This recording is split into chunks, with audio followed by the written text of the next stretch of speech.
નગરપાલિકા ward number 3માંથી મેં form ભર્યું છે. ભારતીય જનતા પાર્ટી તરફથી અમારે આ 7 વોર્ડમાં 28 ઉમેદવારોની યાદી લઈ અને આજે અમે ફોર્મ ભરવા આવ્યા છીએ. કેવી આશા? પૂરેપૂરો વિશ્વાસ છે, એટલા માટે કે પ્રથમ નગરપાલિકા છે અને ગુજરાતમાં અને કેન્દ્રમાં ભારતીય જનતા પાર્ટીનું શાસન હોય.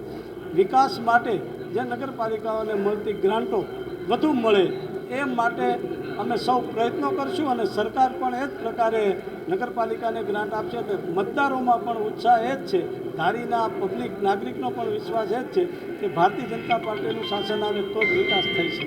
જૂના કાર્યકર્તા હોદ્દેદારો જેને અમુકને ટિકિટ નથી મળી, જેનાથી અસંતોષ ખૂબ વ્યાપી ગયો, જેવું પણ જોવા મળ્યું છે. વિડીયો પણ વાયરલ કરી રહ્યા છે. એવો અસંતોષ નથી, એટલા માટે કે 3 જણાએ માગી હોય તો એકને જ ટિકિટ મળવાની છે.